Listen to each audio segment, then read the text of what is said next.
this is a message from your guides reading for past remembrance.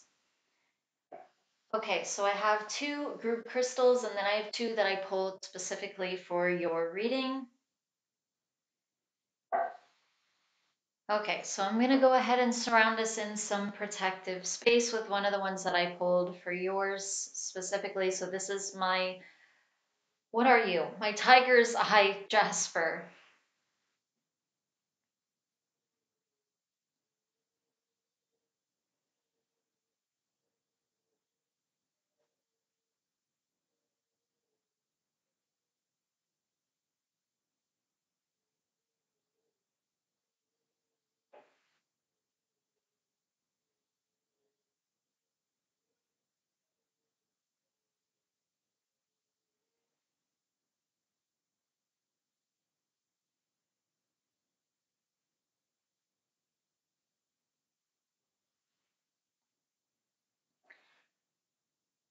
Okay, so I have a guide coming up. I'm going to go over the crystals really quickly. So tiger's eye jasper, this is really good for grounding. It's also really good for physical stamina. This can also be mental and emotional stamina as well, endurance, as well as protecting your space, especially emotionally. Um, and so setting boundaries even in that way, but this also has to do with the space around you and protecting the space around you. Not only your sort of physical or energetic self, but also the physical place where you are. Okay, so then let me see here. Okay, so the other one that I pulled for your reading is smoky quartz. So this is also really good for grounding since this is a root chakra stone. It also has a lot to do with mental clarity, gaining mental clarity, and sort of perspective on things or seeing things clearly, where you're kind of not as emotionally charged. That's something that this guide wants me to mention about this crystal. Um, So he's saying that it's really good to meditate with this crystal or a crystal like this for mental clarity. Oh, and he's reminding me that they did mention meditation in your last reading. I had forgotten about that.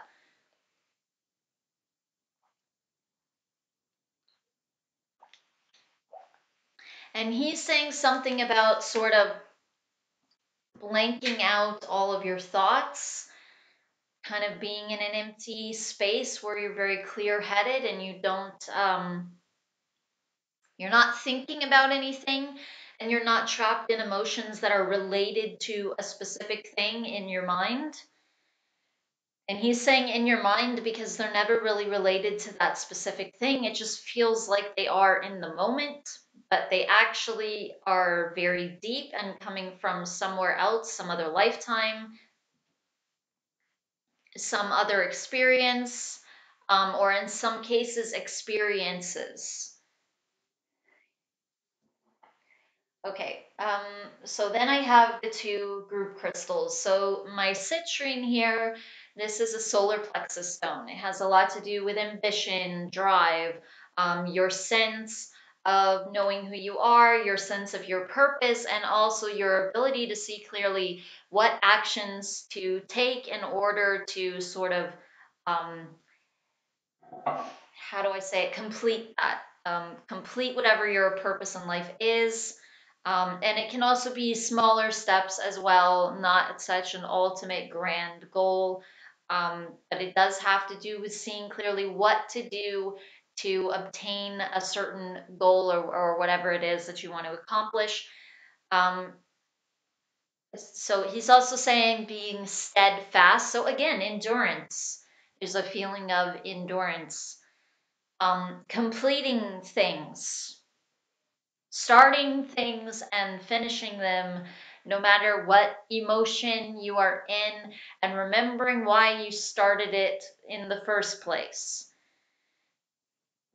And was it false? And then you shouldn't be completing it. So you should stop, and you should be in some emotional thing that kind of kicks you to make you stop or make you see what was there underlying whatever you were doing. Or were you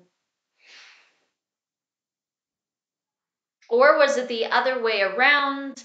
And it wasn't false, it was a true motivation, but then you allowed something to get in the way and pull you down, kind of skyrocket you down. Um, and there's almost this suction cup feeling that he's sending with that. Like something is literally sucking you down with like a kind of magnetic pull, it feels like. And that's a thought form. So this is, and he's saying it is identity level, or in other words, it's entity level. It can think on its own and all these things, but it's still considered a thought form. This is the way that the council explained this to me. This is their version of all this. So it's still considered a thought form by them for the reason that it still needs your energy to survive. It sort of hasn't unplugged off of you.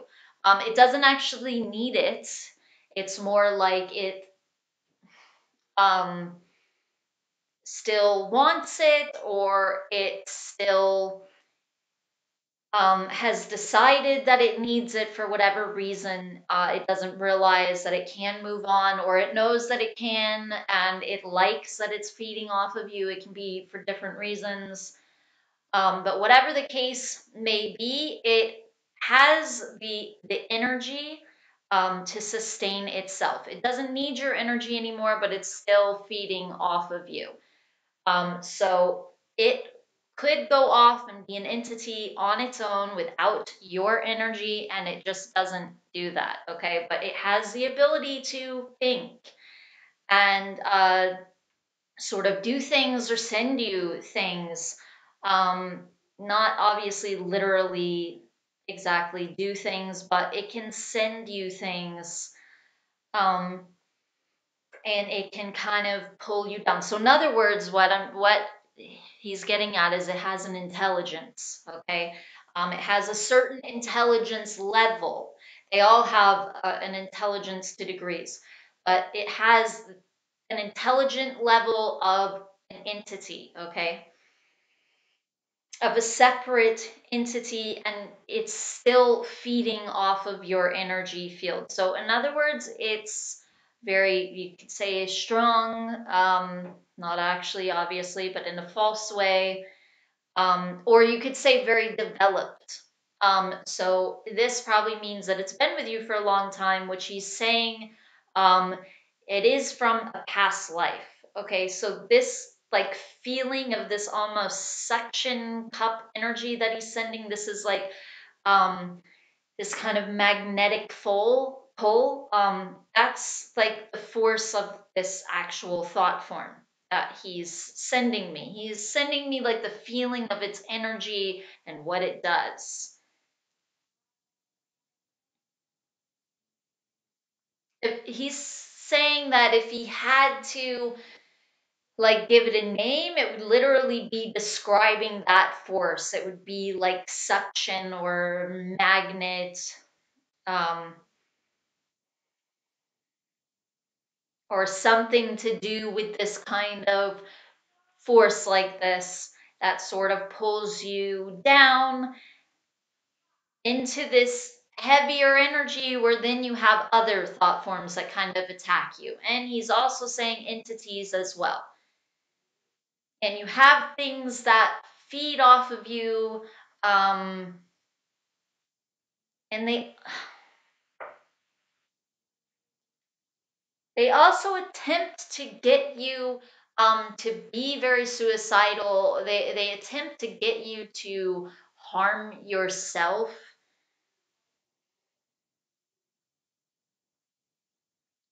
But it really starts with this first thought form that he's mentioning, where you're sort of sucked down into this certain energetic and emotional state.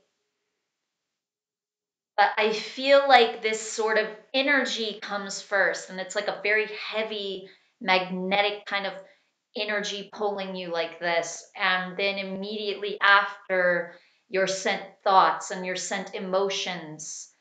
Um, and this isn't coming from the same thought form. This is coming from other thought forms that kind of attack you after this one succeeds at pulling you into a different energetic level.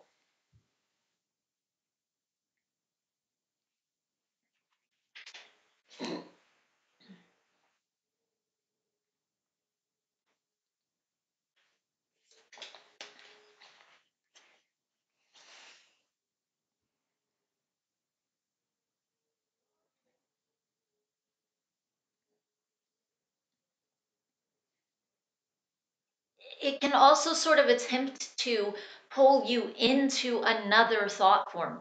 So if a thought form is sending you something, it can try and almost give this sort of magnetic pull to a certain emotion or to a certain thought that's then going to give you an emotion. And it's kind of this chain reaction to get you to be in this kind of downward spiral, downward spiral, and this just kind of sort of downhill state, and then just kind of keep you there at the bottom, like pulled to the bottom or almost like stuck on the bottom, it feels like. So then it feels like you have a really difficult time sort of climbing out of it, and you can't stay on that energy level to pull yourself out of it. So you have to get out of its grip, which means that you have to raise your vibration in some way. And he's saying that most of the time you're just not on an energetic match at all with the things that you would like to be attracting to yourself. Even this relationship that you talk about.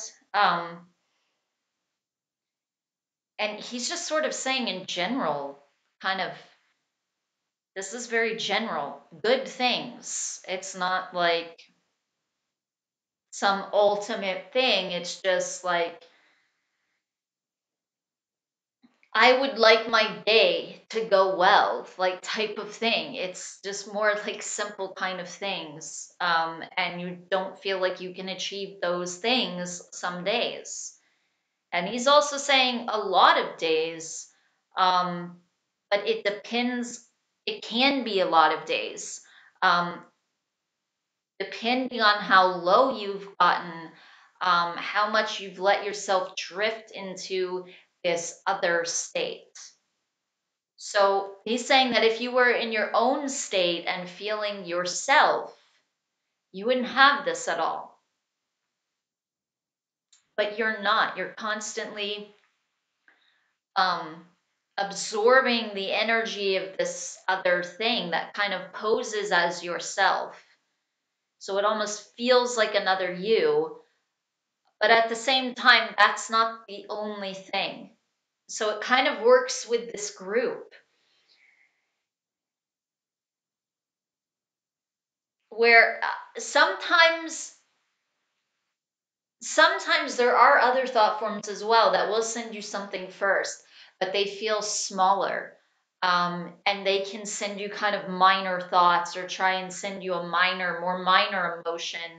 Um, and so then this thing will kind of activate, and then it can seem like you're on this roller coaster where like the smallest tiniest little thought or emotion um, can trigger this other thought form to just kind of send you into this sort of, again, downward spiral or collapse type of thing. And then these sort of deep emotions will latch onto you and, again, try to take your energy. That's really their only aim. Just has to do with taking your energy, and that has to do with whatever you agree with. It's not even really like they want to hurt you. Some of them do when, like, if they choose to have that perspective once they have the ability to. once they're sort of intelligent enough or developed enough to have the capacity to think something like that specifically towards you. Most of them are just thinking survive and feed off of um, this soul, this person, and I can do it in this way because they are agreeing with me. So even if it were something positive, which could even be a good thing, it's important to um, it's important to feed the right thing. You know, it's important to feed what is positive, obviously, and not feed what is negative. And that can be very difficult with this one specific thought form. So he wants you to know how it works. And this guide is feeling kind of humanoid. There's a human feeling to them and also almost a kind of angelic feeling with them. And I pick up on extraterrestrial as well a bit, like maybe Pleiadian or something like that. Um, they're also kind of feeling like, yeah, okay. They're also feeling kind of like another you. So, like another version of yourself guiding you. This doesn't really feel like a future aspect, though. This just feels more like what you'd call a higher aspect, but more operating on the same time. So you need to be tuning into that, okay? You need to be tuning into yourself and not this other thing. But firstly, you need to be aware of how this thing operates, what it does. And even the name, he kind of gave you a name. Um, how to describe it, basically. In other words, you need to be able to identify it. So you need to watch out for these things. That's the first step he's saying is you need to pull yourself out of it by no longer identifying with it. You have to identify it as something other than yourself. Otherwise, you're just going to keep in this cycle. You're going to keep agreeing with it. Yes, this is me. Yes, I feel this way. Yes, I think that. Yes, I have this problem. Yes, I have this emotion. Yes, yes, yes to everything that these things are saying to you when it's not your energy and it's not your like sort of purpose. He's saying purpose, like it's not the point of you.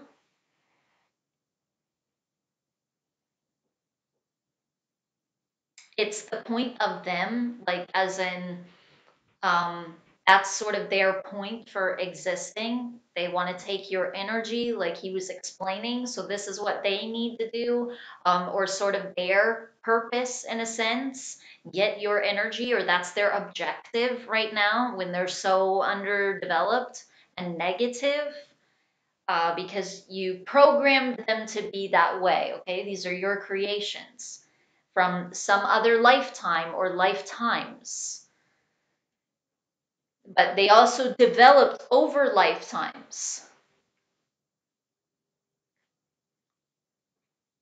So they started um, some of them in the same lifetime or some of them in different lifetimes. But then afterwards, you carried them into other lifetimes. And so they kept developing and getting, like I said, falsely stronger.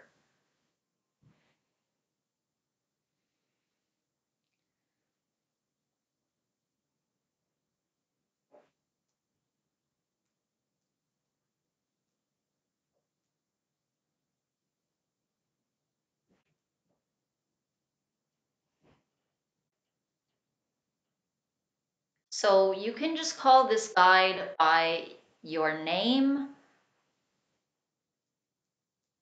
or however you feel you want to call him, something you can identify with. You can call him higher so and so, your name, which obviously I'm not going to say, higher past remembrance, or however you feel to kind of describe yourself. Maybe if there's something you feel like you need to call yourself, or that will help you, or how you think of yourself in a higher way, whatever that would be. Like, even if it's something simple like happiness, or something that you need to feel or need to have.